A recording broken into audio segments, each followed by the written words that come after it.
So after I applied the clear coat, I let that sit and dry for a couple of days before moving on to this step. There were still a lot of black parts for the trim that needed to be painted, so I started carefully masking it off in order to then paint those in the black they needed to be.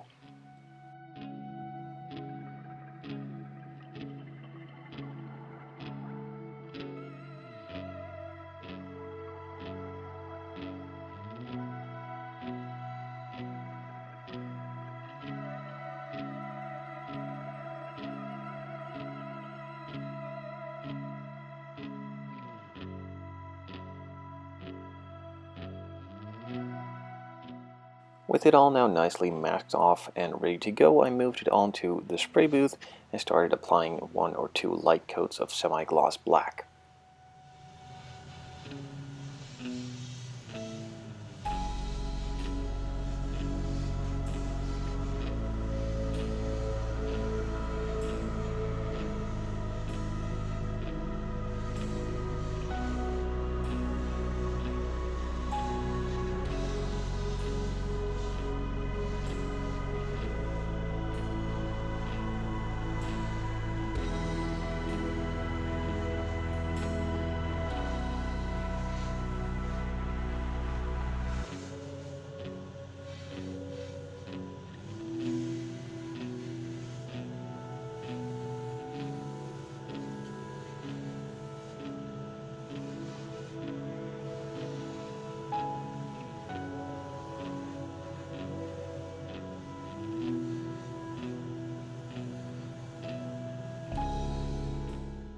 Once everything was nicely covered in the semi-gloss black, I could start carefully removing all of the masking tape to reveal the final product.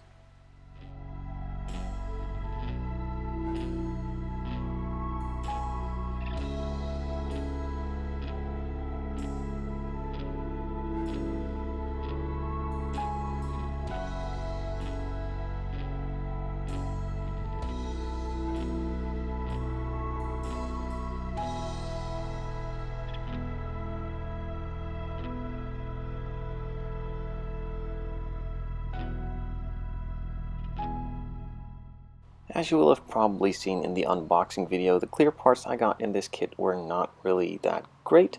They had a miscast and I needed to fix it, and pretty much in order to fix it I needed to remove that piece. Luckily it was a side window, so I can just act like it was supposed to be as an opened window. So I firstly just put a piece of tape on it, then marked it with a knife, then carefully scribed it a bit deeper, and then cut it with a saw blade. With that now fixed, I could move on to the next step, and that was creating the templates in order to paint the black line.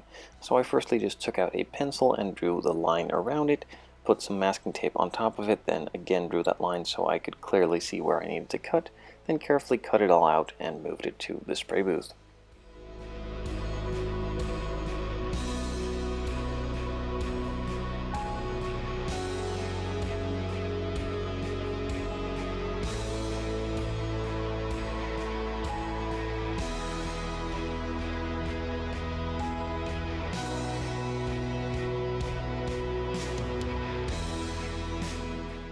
With all of the masking and cutting now done, it is ready to receive a couple coats of black.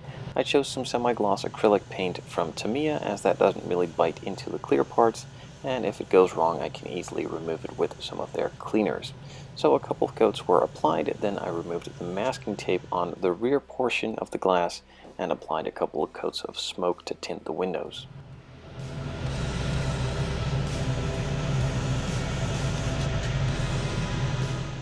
Before I could glue all the lenses in, I firstly needed to paint the housings behind them in a nice reflective finish, so I took out some silver and started painting. For the rear one, which was a bit bigger and nice and flat, I just took out a piece of bare metal foil, as that is a nicer way to do it than the brushing, and also gives a bit better of a reflection. But with the first ones on the front, it was a bit too complicated of a shape to do it with, so that was just brushed on.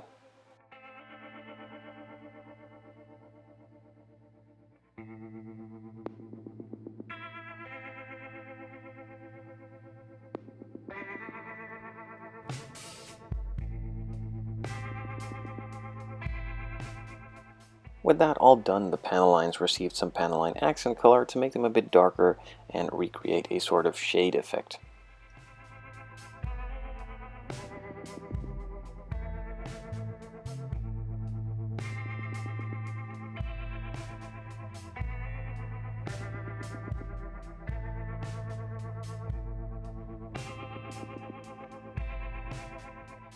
With all of the light housings now ready for the clear parts to go in, I firstly just needed to mark the edges with a permanent black marker and also color the rest of them in. So I took out some various shades of orange and also red, permanent markers, and even some clear paint from Tamiya. In this case it was a yellow, to all just paint them and tint them in the right colors.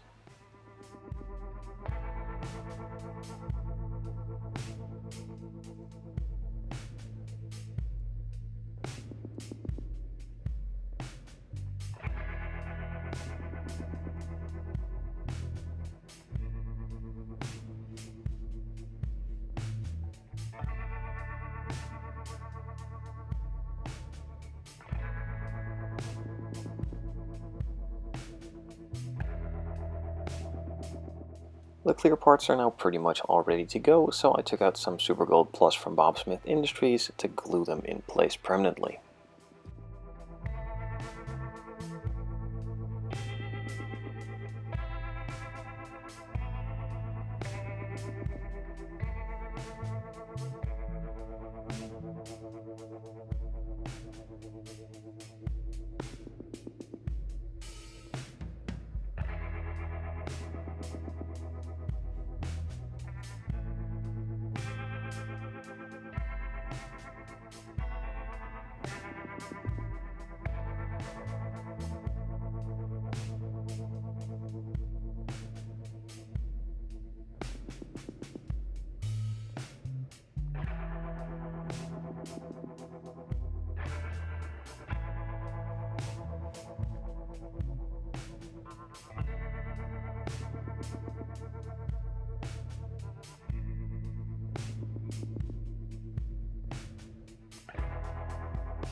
With most of the clear parts now in, I could add a couple final details like the rear window wipers and also the ones on the front.